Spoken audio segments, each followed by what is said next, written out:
예수님이 부활하신 다음에 제자들에게 세 번째 나타나셔서 함께 하신 내용들입니다. 첫 번째 나타나셨을 때 제자들이 두려움에 떠는 것을 보시고 평강이 있을지어다 하시고 자기 손과 옆구리를 보여주셨죠. 그래서 예수님이 부활하셨다는 것을 믿게 하셨습니다. 근데 그때 도마가 없어서 도마가 의심 가운데 있었죠. 두 번째 여드레 만에 또 제자들을 만나셨습니다. 그때 도마에게 직접 또 만져봐라, 손가락도 넣어봐라 해서 도마가 예수님이 부활하셨다는 것을 믿게 됐죠. 그리고 이제 시간이 흘렀습니다. 그래서 이제 이 제자들은 성경에 보니까 디베랴 호수라고 그랬죠. 이게 갈릴리 바다입니다. 긴네렛 호수, 뭐 게네사렛 호수, 이게 명칭이 여러 가지가 있는데 장소는 한 군데입니다. 그 지역 사람들이니까 다시 그 지역에서 이제 고기 잡는 일을 하는 겁니다. 부활하셨다 그래서 그들이 예수님과 계속 처음부터 함께하지 않았어요.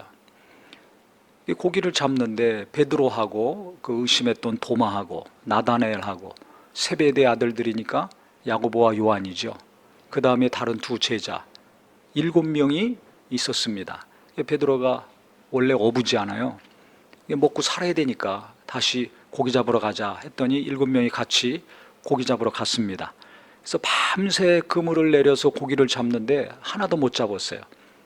그때 주님께서 멀리 육지에 계셨는데 오른쪽에 내려라 말씀하셨죠. 얘들아, 너희가 고기를 얼마나 잡았느냐 했더니 없나이다. 오른편으로 그물을 내려라 했을 때 밤새 못 잡았는데 그물을 가득하게 고기를 잡았습니다. 그때 이 요한이, 성경에는 주님이 사랑하시는 자라 그랬는데 자기 자신이거든요. 자기를 표현할 때 성경에서는 주님이 사랑하시는 자라고 표현을 했습니다. 요한이 딱 생각이 나는 거예요. 주님이시다.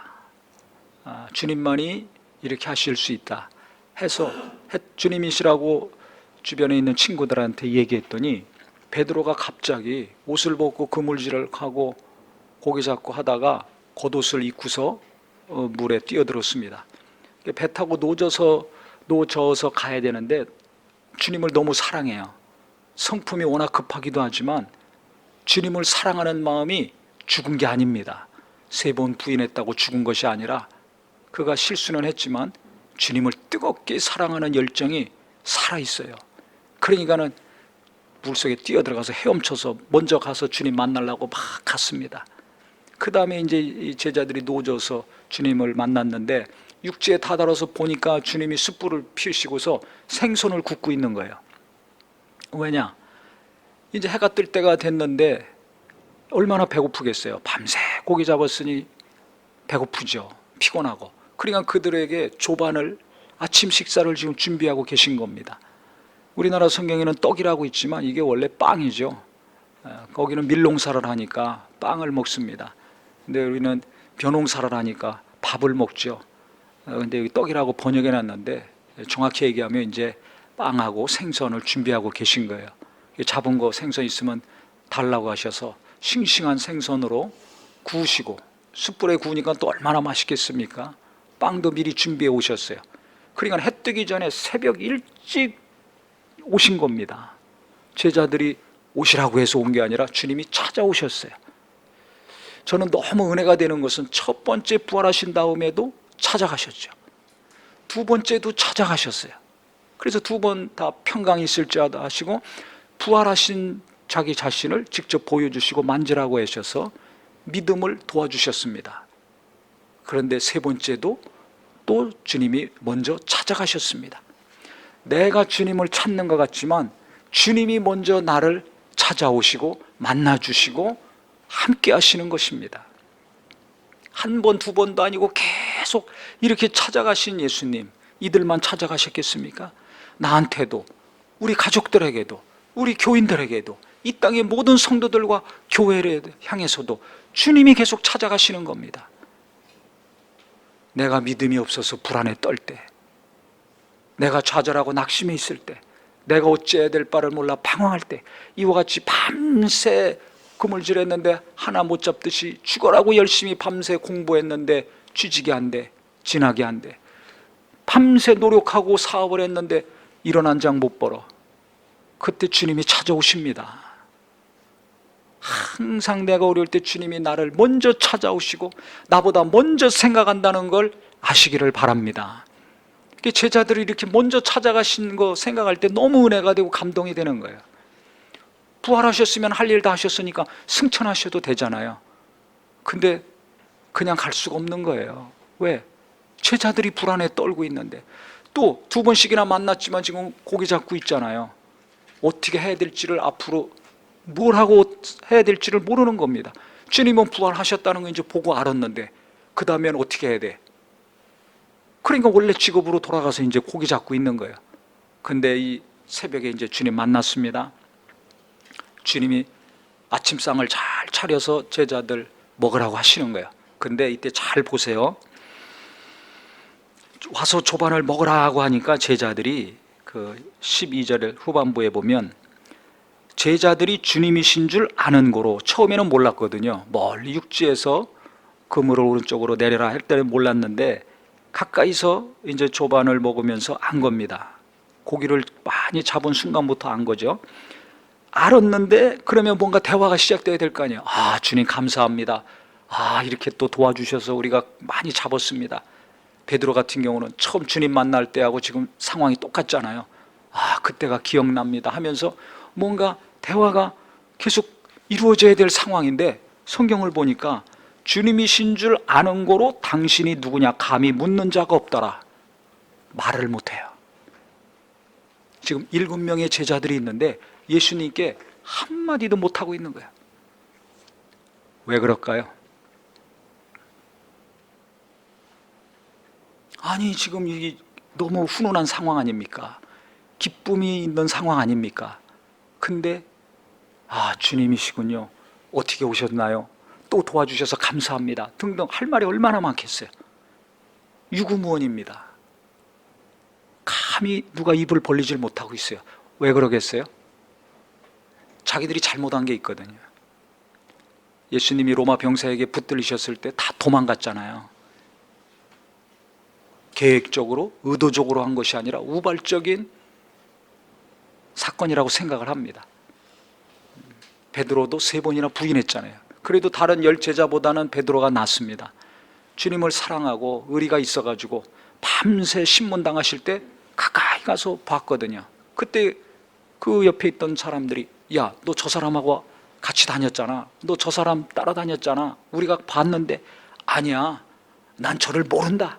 저를 모른다. 3번씩이나 부인했습니다. 근데 예수님이 내가 다 굴기 전에 3번 나를 부인하리라 이미 말씀하셨죠. 주님은 사람 속을 다 아세요. 그래서 사람을 의지하지 않았습니다. 자기를 맡기지 않았습니다. 신앙생활 잘하는 사람들은 하나님께만 맡기고 하나님 의지하지 사람을 너무 의지하지 않습니다. 사람에게 맡기지 않습니다. 하나님께 기대를 가지셔야지. 사람은 연약합니다. 너무 사람 의지하면 그래서 시험 드는 거예요. 주님은 이미 사람이 어떤지, 그 속이 어떤지 이미 아시기 때문에 처음부터 의지하지 않았습니다. 그러니까 그 말을 이미 베드로에게 하셨거든요. 그때 새벽에 닭이 우니까 내가 닭 울기 전에 3번 나를 부인하라 하신 말씀이 생각나가지고 어떻게 했습니까? 사람들이 주변에 있으니까 뛰쳐나가가지고 막 통곡하고 혼자 울었습니다. 왜 통곡했겠어요? 가슴이 아파가지고. 왜 가슴이 아픕니까? 아니, 내가 주님을 변호해야 되는데, 내가 주님 곁에서 주님을 지켜드려야 되는데, 내가 함께 해야 되는데 도리어 내가 모른다고 부인했으니 이게 얼마나 가슴 아픈 일이에요. 그러니까 자기가 잘못한 것이 생각나가지고 너무 괴로워서 통곡을 한 겁니다. 가슴을 치고 땅을 치고 통곡을 했습니다. 만약에 베드로가 계획적으로 의도적으로 예수를 부인했다면 통곡할까요? 안 합니다. 이 머리 좋은 사람들이, 똑똑하고 치밀한 사람들이 계획적으로 의도적으로 무언가를 합니다. 회개하기 어렵습니다. 왜? 다 계산해서 한 거기 때문에. 근데 베드로는 순진한 사람이에요. 주님을 진짜 뜨겁게 사랑하는 사람이에요. 제자들의 공통점은 성격이 좀 거칠고 과격하고 급했지만 누구보다 순수했습니다. 그래서 예루살렘에 있는 엘리트들 뽑지 아니하고 순진한 어부들, 서민들 중에서 뽑은 겁니다. 순수한 사람을 하나님은 귀하게 여기십니다.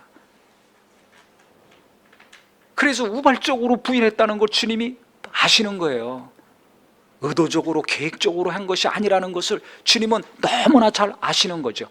근데 자기들은 이미 버리고 도망간 잘못이 있잖아요. 베드로는 3번씩 부인한 우를 범했잖아요. 그러니까 이게 너무 양심에 갇히게 되고 괴로운 거죠. 그래가지고 지금 아무 말도 못하는 거예요. 아무 말도 못해. 참 불쌍하죠. 그러니까 주님께서 가만히 이제 보시고 식사가 다 끝났습니다. 식사가 다 끝났을 때 베드로에게 물으셨어요. 요한의 아들 시몬아, 이 사람들보다 나를 더 사랑하느냐? 누구보다 베드로가 주님을 사랑하는 거 주님이 아시잖아요. 항상 질문하면 제일 먼저 1번 타자로 나오는 게 베드로였잖아요. 너희는 나를 누구라 하느냐? 주는 그리스도시요 살아계신 하나님의 아들이십니다. 나는 조금 있으면 내가 십자가에 매달려 죽는다. 아니, 우리가 살아도 같이 살고 죽어도 같이 죽어야지. 그럴 수 없습니다. 그러니 사탄아 내 뒤로 물러가라. 내가 사람의 일을 생각하고 하나님의 일을 생각지 아니한다. 무슨 일만 있으면 항상 흥분해서 나오는 사람이 베드로였습니다. 왜? 그렇게 순전함이 있었고 계산하지 않고 주님을 사랑했기 때문에. 근데 그렇게 사랑했던 자가 3번씩 부인했으니 주님이 오셔서 평안이 있을지어다 하시고서 봐라. 주님이 부활하신 거 보여주시고 믿었지만 마음이 평안할까요? 생각해 보세요. 우리가 누군가한테 잘못을 했어요. 그런데 그 사람이 나한테 잘해줘. 밥도 사주는 정도가 아니라 밥을 직접 만들어가지고 잘 대접을 해줘. 그것도 이른 새벽에 잠 안 자고 와가지고. 이게 얼마나 큰 감동이요 위로입니까? 거기다 뭐라고 얘기하겠어요? 내가 잘못했는데 도리어 나한테 이렇게 선을 베풀고 은혜를 베풀고 끔찍이 여기서 잠도 안 자고 이런 새벽 해 뜨기 전부터 와가지고 밥상을 잘 차려서 따뜻하게 먹으라고 하니 이게 얼마나 큰 감동이 되겠습니까? 그러니까 주님이 제자들에게 오셔서 조반을 차려주셨다는 것 자체가 큰 위로요 격려입니다. 그러니까 말을 못하는 거예요. 요새 그 TV 프로에 수십 년 동안 아주 험한 인생을 산 사람들 출연시켜가지고 누가 직접 밥을 해서 먹이죠. 그러면서 이런저런 과거 어려운 일들 얘기합니다. 눈물을 절절절 흘리면서 얘기합니다. 얘기하면서 손수 만들어준 정성스러운 음식, 그 화려하지도 않지만 그거 먹으면서 큰 위로받는 것을 보셨을 겁니다.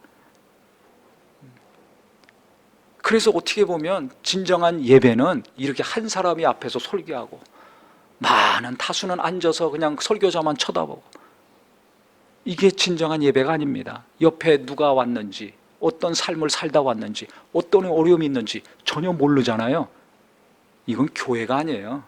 성경적인 교회, 성경적인 예배는 예수님이 이렇게 하신 것처럼 집에 모여가지고 식사를 준비하고 힘들지만 퇴근하고 모여서 아이들, 어른들, 할머니, 할아버지 다 모여서 떡을 떼며 기쁨과 순전한 마음으로 교제하고 어떤 일이 오늘 있었는지, 한 주간에 또 어떤 어려움이 있었는지, 어떤 기쁜 일이 있었는지, 주님이 또 어떤 걸 깨닫게 하셨는지, 또 질문할 거 있으면 질문하고 답해주고, 이렇게 자연스럽게 떡을 떼며 식사하면서 교제하는 것이 이게 진정한 예배입니다.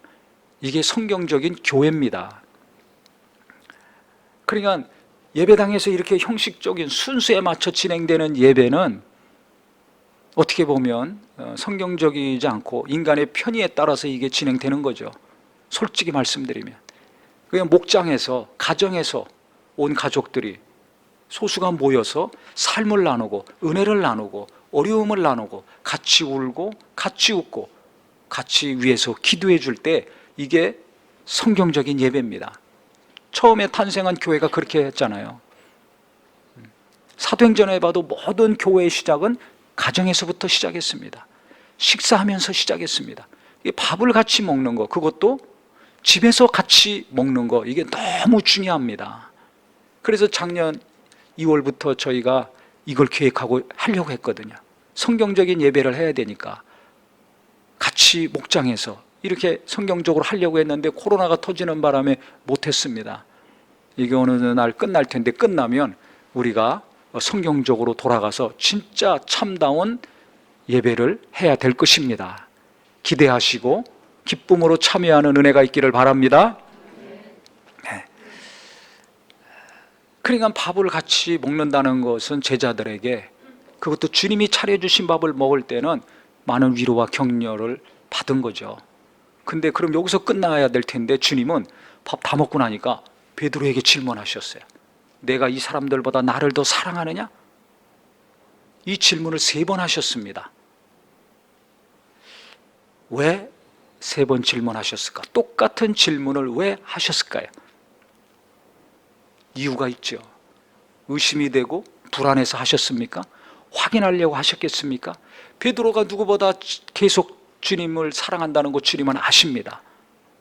벌써 빨리 주님이 만나려고 겉옷을 두르고 헤엄쳐서 달려갔잖아요.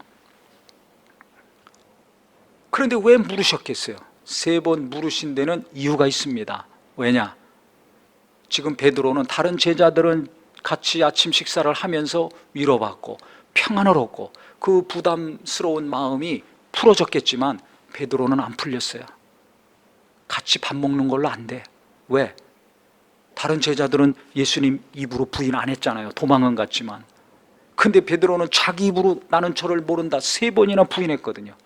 그래서 3번 물으신 거예요. 자기 입으로 부인한 그 입술로 내가 주님을 사랑하는지 주님은 아십니다. 3번 주님을 사랑한다는 고백을 하게 하셨습니다. 입으로 시인하게 하셨습니다. 이 일을 통해서 베드로는 자기가 3번 부인해서 가슴 아프고 그것이 괴롭고 무거운 짐이었는데, 큰 주님 앞에 부담이었는데 이 부담이 없어지는 거야. 주님을 부인했다고 통곡했던 그 아픈 마음이 치유가 되는 겁니다. 그러니까 예수님은 제자들 한 사람 한 사람이 어떤 마음이 있는가, 어떤 상태인가를 너무나 잘 아시고, 도마에게는 만져봐라, 베드로에게는 따로 질문하시는 겁니다. 3번 부인한 베드로에게 3번 그래서 질문하신 거예요. 왜? 그 아픈 마음을 치료해 주시려고. 그렇다면 우리에게도 마찬가지죠. 내가 의도적으로, 계획적으로, 의지를 가지고 범죄한 거라면 모르지만 우리가 주님 사랑하잖아요. 근데 연약해서, 부족해서 실수하거나 타락하거나 안 좋은 일을 할 수도 있습니다. 그때 주님께서 나를 위로해 주시고 내가 진심으로 주님 앞에 잘못한 것을 고백한다면, 베드로가 가슴 아파서 통곡한 것처럼 주님, 내가 하지 말아야 되는데 이 잘못을 했습니다, 이 짓을 했습니다, 용서해 주시옵소서 한다면, 요한일서 1장 9절의 말씀, 주님은 의로우시고 미쁘셔서 우리가 우리 죄를 자백하면, 즉 시인하고 고백하면, 인정하기만 한다면 우리를 용서해 주시고 모든 불의에서 깨끗게 하신다고 말씀했습니다. 이 말씀이 믿음이 되기를 예수님의 이름으로 축원합니다. 내가 인정하기만 한다면, 고백하고 시인하기만 한다면 용서해 주신다는 거예요. 깨끗하게 하신다는 겁니다. 그러니까 베드로가 회개한 거 주님은 아세요. 가슴 아파한 거 아세요. 그 아픈 마음 회개했지만 아직도 상함으로 남아있거든요. 주님이 지금 따뜻하게 밥상을 차려주시고 함께 해주시니 또 얼마나 더 부담이 되겠습니까? 그러니까 지금 7명의 제자 중에 가장 마음이 무거운 사람 베드로예요. 어쩔 바를 모르는 사람 베드로입니다. 주님은 사랑해서 먼저 헤엄쳐 갔지만 마음은 가장 무거워요. 그걸 주님이 아시는 거예요. 그래서 요한의 아들 시몬아, 이름을 부르시면서 내가 나를 이 사람보다 사랑하느냐? 내가 주님을 사랑합니다. 주님 그렇습니다. 주님 사랑하는 줄 주님이 아십니다. 똑같이 주님을 사랑합니다. 고백을 했습니다. 고백하면서 치유가 되고 위로가 되고 회복이 되는 겁니다. 그런데 놀라운 것은 베드로가 사랑합니다 고백했을 때마다 주님이 뭐라고 하셨습니까? 내 양을 먹여라, 내 어린 양을 먹여라, 내 양을 쳐라 말씀을 하셨습니다. 이게 무엇이에요? 영혼을 맡겨주신다는 거죠. 예수님의 피로 값주고 사신 귀한 영혼들을 맡겨주신다는 거예요. 어린 영혼도 맡겨주시고 큰 영혼도 맡겨주시고. 결국 이 말씀은 얼마 지나지 않아서 오순절날 마가다락방에 성령이 임했을 때 성령 충만해가지고 120명이 성령 받았지만 그 중에 베드로를 통해서 하나님은 3,000명을 회개시키고 구원받게 하셨습니다. 놀랍게 쓰임받았습니다. 3번씩 부인한 자였지만 뜨겁게 주님을 사랑하고 뜨겁게 주님께 가까이 갔던 자, 실수하고 우발적으로 3번 부인했지만 이렇게 치료해 주시고 회복시켜 주시고 그 다음에는 많은 영혼을 구원하고 그 수많은 예루살렘 교회를 이끌어가는 위대한 사도로 사용해 주셨습니다. 이게 얼마나 큰 은혜입니까? 그래서 우리가 오늘 말씀을 보면서 저는 너무 감동이 돼가지고, 그래서 아까 설교 전에 기도할 때 좀 너무 울컥해가지고 눈물이 나서 기도를 제대로 못했는데요, 이게 생각할수록 막 너무 감동이 되는 거예요. 저도 그렇거든요. 제가 뭐 실수할 때, 온전치 못할 때, 또 하나님 앞에서 범죄할 때 있죠. 회개하지만 내가 목사인데 이렇게 해갖고 되나, 성도들보다 더 이렇게 게을릴 때도 있고 기도 안 할 때도 있고 성도들보다 겸손하지 못할 때도 있는데, 이래갖고 어떻게 하나. 회개는 하지만 그게 아픔이죠. 상처지 않습니까? 특히 주님을 진정으로 사랑하고 뜨겁게 사랑하고 마음을 다하고 힘을 다하고 성품을 다하고 목숨까지 다해서 주님을 사랑하고 성도들을 사랑해서 헌신했던 분들, 뭔가 실수하거나 잘못했을 때 그렇지 않은 분들보다 더 많은 통증이 있거든요. 아픔이 있습니다. 그걸 주님이 아시는 거예요. 아시니까 베드로에게 이렇게 3번씩 물으시고 위로해 주시면서 치료해 주시는 겁니다. 그러고서 회복시켜 주시고 완전히 그가 아픈 마음이 회복이 되니까 영혼들 맡겨주신다고 약속하셨는데 상상 이상 3,000명을 하루아침에 맡겨주시는 거예요. 그래서 예수를 부인했던 자나 버리고 도망갔던 자들이 하루아침에 3,000명의 새신자를 감당하는 놀라운 일을 해내갔습니다. 어떻게 해나갔을까요? 성령이 임하시고 능력을 받아서도 있지만은 그보다 더 중요한 것은 주님의 이 큰 사랑, 변함없이 연약하고 부족하고 실수투성이고 성품도 온전치 못한 자들이지만 주님은 우리를 포기하지 않고 이렇게 끝까지 사랑하셨다. 부활하셨으면 할 일 다 했으니까 승천하셔도 되는데 끝까지 우리를 1번도 모자라서 2번도 모자라서 3번까지 찾아오셔서 위로해 주시고 믿음을 주시고 또 격려해 주시고 용납해 주시고 회복시켜 주신 것을 너무 생생하게 이거 잊을 수가 없는 거죠. 그러니까 자기들을 핍박하고 돌돌지고 칼을 던지는 자들도 위에서 기도하고 복음을 전하고 순교 당하는 것입니다. 순교 당하고 목배임 당하는 순간까지 계속 예수님을 전하는 거예요. 어떤 예수? 우리를 사랑하신 예수, 우리를 용서해 주신 예수, 우리를 위로하시고 정말 구원해 주신 예수. 어떤 연약함과 실수가 있다 할지라도 용서해 주시고 회복시켜 주시는 예수님을 계속 전했을 때 교회가 갈수록 부흥하고 말씀이 힘이 있어 흥왕하여 세력을 얻었습니다. 이 사랑의 예수님의 역사가 우리에게도 계속 임하고 있다는 걸 아시기를 예수 이름으로 축원합니다. 그러니까 지금도 내가 주님을 찾는 것 같지만 내가 주님을 찾기 전에 주님이 먼저 우리를 찾아오시는 거예요.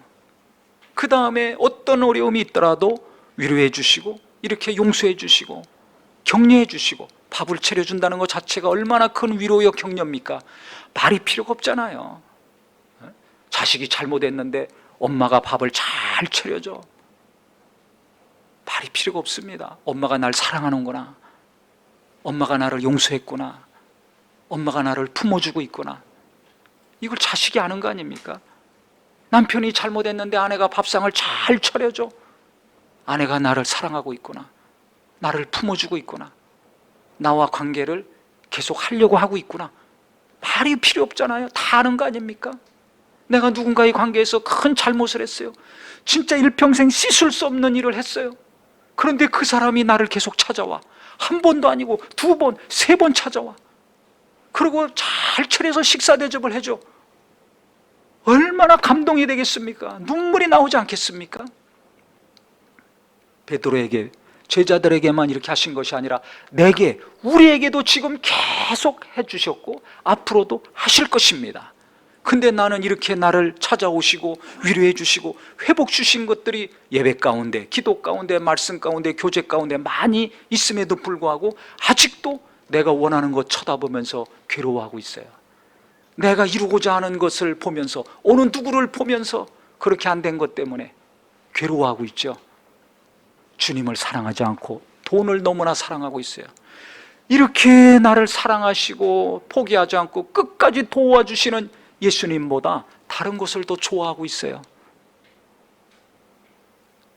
예수님을 깊이 생각하는 저와 우리 모두가 되기를 바랍니다. 잠깐 생각하고 말씀 들을 때만, 예배할 때만 생각하니까 그 이외의 시간은 괴롭고 불안하고 떨리는 거 아닙니까? 풍랑이는 바닷가에서 예수님이 제자들 도우려고 가셨는데 제자들이 바람과 풍랑만 쳐다보고 주님은 제대로 보지 못했습니다. 유령, 귀신인 줄 알고 더 소리 지르고 더 불안해했죠. 꼭 그런 것 같아요. 세상에 풍랑이란 바다같이 이런저런 일들이 있으니까 그거 보고 더 불안해가지고 소리만 지르고 어떻게 살아야 되냐, 어떻게 키워야 되냐, 어떻게 공부해야 되냐, 이 걱정 염려만 가득 찼잖아요. 나를 도우러 오시는 예수, 내 가정을 도우시고 내 사업을 도우시고 내 자녀를 도우시고 내 부모를 도우려 오시는 예수님은 보이지도 않고 다른 것만 보이는 겁니다. 그래서 우리가 오늘 말씀을 통해서 주님은 내가 찾기 이전에 나를 먼저 찾아오신다. 왜 그런 줄 아세요?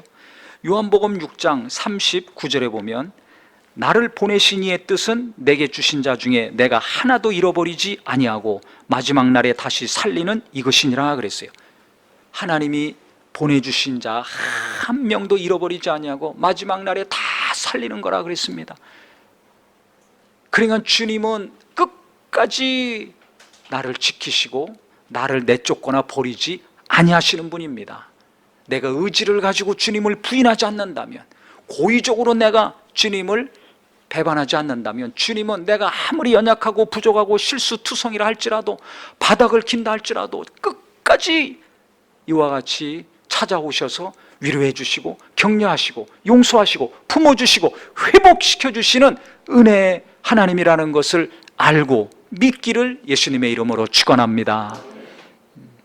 세상은 나이 많으면 나가라고 그러잖아요. 끝까지 함께하지 않습니다. 실력 없으면 나가라고 그래요. 일 못하면 나가라고 그래요. 아니면 월급을 깎아요. 나가라는 얘기죠. 어떤 경우는 들어가지도 못합니다. 근데 주님은 나이가 많던 적건 건강하건 빌빌거리던 관계없이 실력이 있던 없던 예수 믿고 구원받은 사람들을 하나님은 끝까지 지켜주시는 거예요. 부족하면 부족할수록 몇 번이고 찾아오셔서 이렇게 위로해 주시고 격려해 주시고, 죄를 졌으면 또 회개하면 용서해 주시고, 인정하고 고백하면 또 씻어 주시고 깨끗게 하시고, 계속해서 이렇게 위로해 주시고 회복시켜 주시고 무언가 또 일을 맡겨 주십니다. 그러니까 우리가 이렇게 살고 있는 겁니다. 주님이 도와주시고 회복시켜 주시고 또 무언가 맡겨 주시니까 살아가는 겁니다. 하나님이 어떤 하나님이신가, 예수님이 어떤 분인가, 우리가 오늘 말씀을 깊이 생각할 때마다 위로가 되고 힘이 솟아나시기를 주님의 이름으로 축원합니다. 그래서 주님은 나를 절대 포기하지 않으신다. 주님은 끝까지, 내가 어디까지 가든지 끝까지 나와 함께 하시고 나를 치료해 주시고, 내가 특히 가슴 아플 때, 답답할 때, 마음에 큰 바위덩어리가 짓누르고 있을 때는 더 가까이 오셔서 나를 위로하시고 치료하시고 믿음을 회복시켜 주시고 기도도 회복시켜 주시고, 공부할 수 없었는데 공부할 마음도 주시고, 일할 수 없었는데 다시 직장일도 하고 사업도 할 수 있는 마음과 의지를 주시고, 기도할 수 없었는데 다시 기도도 회복시켜 주시는 예수님이심을 우리가 잘 알기를 바랍니다. 그렇기 때문에 정말 우리가 주님을 계속 의지하면 의지할수록, 주님을 가까이 하면 가까이 할수록 그분의 사랑을 더 깊이 체험하셔서 이 어려울 때 우리 하나님께 감사할 수 있는 삶, 이렇게 좌절 가운데 부담이 많고 말도 못할 정도로 어려움이 있었지만 제자들을 하나하나씩 위로해 주시고 치료하시고 큰 일을 맡게 하신 것처럼 우리에게도 주님이 계속 위로하시고 치료해 주시고 회복시켜 주셔서 일거리도 주시고 또 물질도 부어주시고 또 영혼도 맡겨주시고 하나님이 갈수록 귀하게 사용하시고 크게 쓰시는 하나님의 자녀 되기를 예수님의 이름으로 축원합니다. 기도하겠습니다.